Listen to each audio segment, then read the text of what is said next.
여러분, 제 손으로 제 인생을 무너뜨린 이야기를 들려드리겠습니다. 마지막까지 꼭 들어주세요. 구독과 좋아요 한 번씩만 눌러주세요. 여러분 가정에 부귀영화가 가득하실 겁니다. 그날 며느리는 정말로 바닥에 엎드렸습니다. 어머님 제발이요. 준서 병원비만이라도 도와주세요.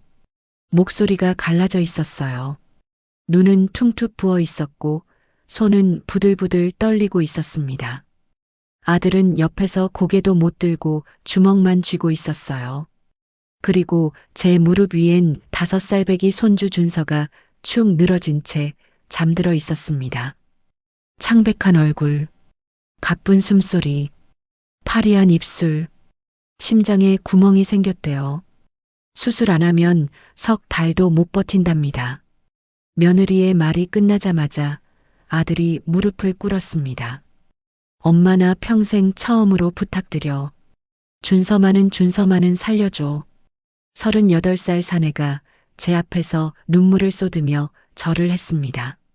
저는 그 순간 심장이 찢어지는 것 같았어요. 손주의 체온이 느껴졌습니다. 가늘게 떨리는 숨결도요. 이 작은 생명이 제 품에서 사라질지도 모른다는 공포가 온몸을 휘감았습니다. 그때 제 시선이 안방 구석으로 향했습니다.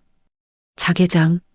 그 안엔 남편이 죽기 직전 떨리는 손으로 제 손을 잡고 했던 말이 담겨 있었습니다. 여보, 이 통장만은 절대 누구에게도 주지 마. 이건 당신 노후야. 당신 생존이야. 아들한테도 며느리한테도 누구한테도 주지 마. 약속해. 남편은 평생을 야간 경비로 살았습니다. 겨울엔 동상에, 여름엔 열사병에 시달리면서도 한 달에 한 번도 빠짐없이 그 돈을 모았어요. 25년. 단 한 번도 외식 한 끼 하지 않고 옷 한 벌 새로 사지 않고 모은 돈이었습니다. 5천만 원. 그게 전부였습니다. 남편의 목숨값이자 제 남은 인생의 전부였어요. 어머님 제발이에요. 준서가 죽으면 저도 못 살아요. 며느리의 목소리가 다시 들려왔습니다. 저는 떨리는 손으로 안방 문을 열었습니다. 자개장 서랍을 열고 붉은 천에 쌓인 통장을 꺼냈습니다. 남편 사진이 그 옆에 놓여 있었어요. 여보 미안해. 나 약속 못 지켰어. 눈물이 뚝뚝 떨어졌습니다. 통장을 쥔 손이 후들후들 떨렸어요. 하지만 저는 결국 그 통장을 며느리 손에 쥐어줬습니다. 이걸로 준서 살려. 제발 우리 손주만은. 며느리는 통장을 받아들고 울음을 터뜨렸습니다. 아들은 제 손을 붙잡고 엄마 고마워. 평생 은혜 잊지 않을게라고 말했어요. 저는 그날 밤 남편 영정 앞에 앉아 밤새 울었습니다. 여보 내가 잘한 거 맞지? 손주 살리는 게 맞는 거지? 하지만 남편은 대답하지 않았습니다. 그저 사진 속에서 저를 조용히 바라보고 계셨을 뿐이에요. 저는 그렇게 제 인생의 마지막 버팀목을 스스로 무너뜨렸습니다. 통장을 건넨 뒤 일주일이 흘렀습니다. 저는 매일같이 아들에게 전화를 걸었어요. 준서 수술 잘 됐니? 언제 하니? 엄마, 지금 병원 예약 잡는 중이야. 큰 수술이라 시간 좀 걸린대. 그래 알았어. 준서 많이 아프지? 응. 근데 괜찮아. 곧 나아질 거야. 목소리가 밝았어요. 희망이 들어 있었죠. 저는 그 목소리를 믿었습니다. 아니, 믿고 싶었어요. 그렇게 2주가 지나고 3주가 지났습니다. 그런데 아들은 더 이상 전화를 받지 않았어요. 고객님의 전화를 받을 수 없습니다. 문자도 익십이었습니다. 불안이 밀려왔습니다. 심장이 두근거렸어요. 혹시 준서가 잘못된 건 아닐까? 저는 결국 직접 아들 집으로 찾아갔습니다. 초인종을 눌렀지만 아무도 나오지 않았어요. 한참을 기다렸는데 문이 열렸습니다. 며느리였어요. 어머님? 왜 오셨어요? 준서 보러 왔지. 수술은 잘 됐니? 아, 네. 잘 됐어요. 말투가 이상했습니다. 눈을 마주치지 않았어요. 그럼 준서 어디 있어? 내가 볼게. 아, 지금 낮잠 자고 있어요. 깨우면 안 돼서요. 그럼 나 좀 들어가서 얼굴만 볼게. 어머님, 오늘은 좀 나중에 오세요. 문을 닫으려는 순간 안에서 아이 목소리가 들렸습니다. 엄마, 나 로봇도 사줘. 빨간색 큰 거. 저는 얼어붙었습니다. 그 목소리 너무 힘차고 너무 건강했습니다. 심장병 수술을 받은 아이의 목소리가 아니었어요. 준선이? 아, 네. 요즘 많이 좋아졌어요. 며느리가 황급히 말했지만 제 귀엔 들어오지 않았습니다. 저는 그 길로 집에 돌아와 밤새 뒤척였어요. 아니야. 내가 예민한 거야. 수술 잘 됐으니까 건강해진 거지. 하지만 며칠 뒤 또 전화가 왔습니다. 할머니, 나 오늘 피자 먹었어. 완전 맛있었어. 준서 목소리였어요. 준서야, 너 수술 잘 됐구나. 많이 아팠지? 수술? 나 수술 안 했는데? 심장이 멎는 것 같았습니다. 뭐라고? 아, 엄마가 말 안 하래서. 할머니, 비밀이야. 그 순간 전화가 끊겼습니다. 저는 온몸이 식어버렸습니다. 수술을 안 했다고요? 그럼 그 돈은 5천만 원은 어디로 간 겁니까? 손이 떨렸습니다. 숨이 막혔어요. 다음 날 저는 예고 없이 다시 아들 집으로 갔습니다. 이번엔 며느리가 문을 열자마자 당황한 표정을 지었어요. 어머님, 왜 또? 준서 어디 있어? 밖에 나갔어요. 거짓말. 방금 안에서 소리 들렸어. 저는 그대로 안으로 들어갔습니다. 거실 소파엔 명품 가방이 놓여 있었어요. 루이비통? 새 제품이었습니다. 이게 뭐야? 그건 제가 원래 갖고 있던 거예요. 거짓말 마. 택 붙어 있잖아. 며느리 얼굴이 하얗게 질렸습니다. 저는 그대로 안방으로 걸어갔습니다. 어머님, 거기는 안 돼요. 하지만 저는 이미 문을 열었습니다. 그리고 장롱문을 활짝 열었습니다. 그 순간 제 눈앞에 펼쳐진 건 지옥이었습니다. 명품 가방 5개, 고급 시계 2개, 백화점 쇼핑백들, 그리고 바닥에 흩어진 영수증들, 호텔 영수증, 룸살롱 영수증, 명품점 영수증, 손주 병원비라던 돈이 그 안에서 썩어가고 있었습니다. 이게 뭐니? 제 목소리가 떨렸습니다. 며느리는 아무 말도 하지 못하고 입술만 파르르 떨고 있었어요. 어머님, 그게. 닥쳐. 한마디도 하지 마. 저는 바닥에 흩어진 영수증을 하나하나 집어들었습니다. 강남 이응이응 호텔 스위트룸 1박 98만 원. 청담동 이응이 응룸살롱 340만 원. 루이비통 매장 가방 구매 520만 원. 롤렉스 시계 1280만 원. 손이 떨렸습니다. 눈앞이 뿌옇게 흐려졌어요. 준서 병원비라며? 수술비라며? 어머님 들어보세요. 저도 사정이. 사정? 무슨 사정으로 남의 목숨 돈을 이렇게 쓰니? 그때였습니다. 방문이 열리고 아들이 들어왔어요. 엄마, 왜 여기 와 있어? 너 이거 알고 있었니? 아들은 제 손에 든 영수증을 보고 얼굴이 굳었습니다. 엄마, 그게 아니라. 그게 아니긴 뭐가 아니야. 내 아들 병원비라고 울면서 빌었잖아. 엄마, 진짜 준서 아팠어. 근데 병원 가니까 생각보다 괜찮다고 하더라고.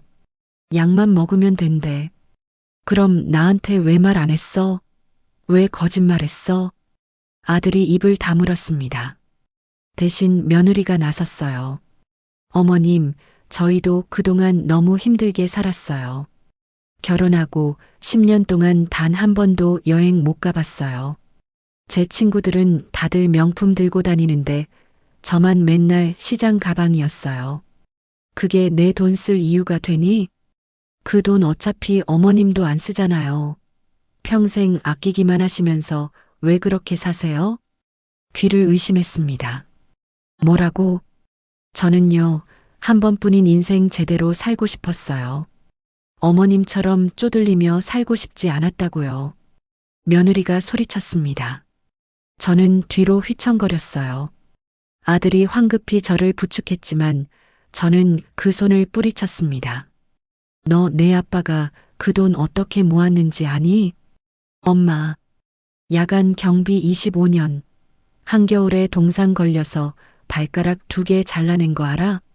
여름엔 쓰러져서 응급실 실려간 적도 있어. 제 목소리가 점점 커졌습니다. 그렇게 모은 돈을 내가 룸살롱에서 날렸어? 명품 가방 사는 데 썼어? 아들은 고개를 숙였습니다. 미안해, 엄마. 미안하긴. 너 지금 사람 목숨 갖고 논 거야. 저는 그대로 집을 나왔습니다. 뒤에서 며느리가 뭐라고 소리쳤지만 귀에 들어오지 않았어요. 집으로 돌아오는 길, 저는 버스 정류장 벤치에 주저앉아 울었습니다. 사람들이 쳐다봤지만 신경 쓰지 않았어요. 남편 미안해. 내가 잘못했어. 내가 바보였어. 가슴이 찢어지는 것 같았습니다. 평생 모은 돈이, 제 남편의 목숨이 며느리 명품 가방이 되고 아들 유흥비가 된 거예요. 집에 도착해서 남편 영정 앞에 앉았습니다. 여보, 나 어떡하면 좋아? 내가 너무 바보 같지? 눈물이 멈추지 않았어요. 그날 밤 저는 한숨도 자지 못했습니다. 새벽 4시쯤 문득 깨달았어요. 이대로는 안 돼. 이대로 끝낼 순 없어. 저는 천천히 일어났습니다. 눈물은 말랐고 대신 차가운 결심이 가슴에 자리 잡았습니다. 거울 속 제 얼굴을 봤어요. 이제 더 이상 울지 않아. 이제부터는 받아낼 거야. 그렇게 저는 복수를 시작했습니다. 다음 날 아침 저는 동사무소로 갔습니다. 저 사기죄로 고소하고 싶은데요. 직원이 놀란 표정으로 저를 봤어요. 어르신, 누구를 고소하시려고요? 제 며느리요. 그리고 아들도요. 가슴이 찢어지는 것 같았지만 저는 이를 악물었습니다. 직원은 제게 상담 변호사를 연결해 줬어요. 어머님, 일단 증거가 필요합니다. 통장 내역, 영수증, 녹음 파일 같은 거요. 영수증은 제가 사진 찍어 왔어요. 저는 휴대폰을 꺼내 그날 찍었던 사진들을 보여줬습니다. 변호사는 한참을 들여다보더니 고개를 끄덕였어요. 이 정도면 충분합니다. 사기죄 입증 가능해요. 통장 거래 내역만 추가로 확보하시면 됩니다. 그런데 제 아들도 처벌받나요? 공모했다면 당연히 처벌 대상입니다. 가슴이 무너졌습니다. 하지만 저는 고개를 끄덕였어요. 알겠습니다. 진행하겠습니다. 그날 저녁 아들에게서 전화가 왔습니다. 엄마 미안해. 진짜 잘못했어. 이제 와서 미안하긴. 엄마, 돈 돌려줄게. 시간만 좀 줘. 시간? 넌 시간 있을 것 같아? 무슨 말이야? 너 내일 경찰서 출석 통지서 받을 거야. 뭐? 나 너 고소했어. 사기죄로. 전화 너머로 침묵이 흘렀습니다. 그리고 며느리 목소리가 들렸어요. 어머님 미쳤어요? 친아들을 고소해요? 그래, 미쳤지. 내 인생 망쳐놓은 것들 때문에. 저는 전화를 끊어버렸습니다. 손은 떨렸지만 후회하지 않았어요. 며칠 뒤 경찰서에서 연락이 왔습니다. 피고소인 측에서 합의 의사를 밝혔습니다. 합의는 무슨? 끝까지 갈 겁니다. 어머님, 그래도 가족인데. 가족이 이런 짓 해요? 결국 재판까지 가게 됐습니다. 법정에 섰을 때 아들과 며느리가 반대편에 앉아 있었어요. 며느리는 울고 있었고 아들은 고개를 숙이고 있었습니다. 판사가 물었습니다. 원고 측 최종 의견 말씀해 주십시오. 저는 떨리는 목소리로 말했습니다. 저는 제 남편이 평생 모은 돈을 돌려받고 싶습니다. 그 돈은 제 남편의 목숨이었습니다. 며느리가 소리쳤어요.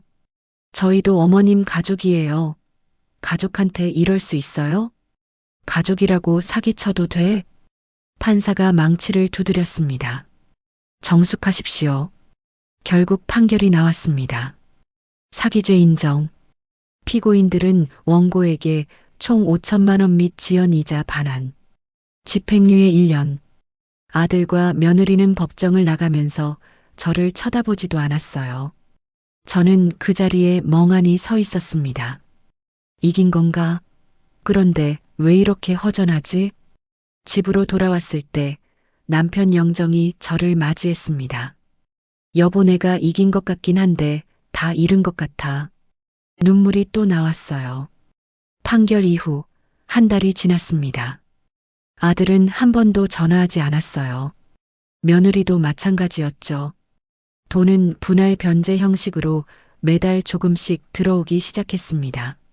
하지만 그게 다였어요. 손주 준서 목소리도 아들 얼굴도 이제는 볼 수 없게 됐습니다. 어느 날 동네 슈퍼에서 아는 언니를 만났어요. 아이고, 자네 요즘 어떻게 지내? 그냥 그렇게 살아요. 자네 아들 요즘 동네에서 소문 자자하던데. 무슨 소문요? 며느리가 바람 피웠다며? 그것도 룸살롱에서 만난 남자랑. 저는 얼어붙었습니다. 뭐라고요? 자네도 몰랐어? 아들이 이혼 준비 중이래. 집도 팔고 혼자 나왔다던데. 가슴이 철렁 내려앉았습니다. 저는 그 길로 아들에게 전화를 걸었어요. 한참 만에 아들이 받았습니다. 엄마, 너 이혼한다며? 무슨 일이야? 엄마가 알 바 아니야. 뭐, 내가 알 바 아니긴. 넌 내 아들이야. 엄마, 나 엄마 때문에 인생 망했어. 법정까지 끌고 가서 정가자 만들어 놓고 회사에서 잘렸어. 이제 취직도 안 돼. 그건 내가 잘못해서. 됐어. 이제 엄마랑 얘기 안 할래. 전화하지 마. 뚝. 전화가 끊겼습니다. 저는 그 자리에 주저앉아 울었습니다. 내가 뭘 한 거지? 내가 아들 인생을 망친 건가? 그날 밤 저는 남편 영정 앞에 앉았습니다. 여보, 나 잘한 거 맞지? 그치? 하지만 남편은 대답하지 않았어요. 일주일 뒤 손주 준서에게서 편지가 왔습니다. 어린아이 글씨로 삐뚤삐뚤 쓴 편지였어요. 할머니, 나 할머니 보고 싶어요. 엄마 아빠가 싸워서 무서워요. 할머니 집에 가고 싶어요. 편지를 읽고 또 울었습니다. 준서 할머니가 미안해. 할머니도 보고 싶어. 하지만 저는 연락할 수 없었어요. 아들이 전화를 받지 않으니까요. 그렇게 시간이 흘렀습니다. 6개월 뒤 우연히 아들을 마주쳤습니다. 시장 골목에서였어요. 아들아. 아들은 저를 보고 멈칫했습니다. 엄마, 너 많이 수척해졌구나. 밥은 먹고 다니니? 엄마, 나 바빠. 먼저 갈게. 아들이 지나치려는 순간 저는 그의 팔을 붙잡았습니다. 잠깐만. 준서는 어떻게 지내니? 준서는 전처가 키워. 나는 한 달에 한 번 겨우 보고. 그래. 엄마, 이제 놔줘. 부탁이야. 저는 손을 놓았습니다. 아들은 뒤도 돌아보지 않고 가버렸어요. 저는 그 자리에서 한참을 서 있었습니다. 내가 뭘 지킨 거지? 돈은 돌려받았습니다. 남편과의 약속도 지켰고요. 하지만 그 대가로 저는 아들도 며느리도 손주도 잃었습니다. 이긴 건지 진 건지 알 수 없었어요. 그날 밤 저는 마지막으로 남편 영정 앞에 앉았습니다. 여보, 나 이제 알 것 같아. 돈보다 소중한 게 뭔지. 눈물은 나오지 않았어요. 이제는 울 기운도 없었습니다. 근데 여보, 이미 늦었어. 다 놓쳐버렸어. 저는 통장을 꺼내봤습니다. 5천만 원. 다시 제 손에 돌아온 돈. 하지만 이 돈으로는 아들도 손주도 살 수 없었습니다. 여보, 내가 욕심부린 거였나 봐. 돈을 지키려다가 가족을 잃었어. 그 순간 문득 깨달았습니다. 복수의 끝은 승리가 아니었습니다. 그저 텅 빈 허무뿐이었어요. 하지만 이미 늦었습니다. 되돌릴 수 없었습니다. 저는 그렇게 아무도 없는 집에서 혼자 늙어가고 있습니다.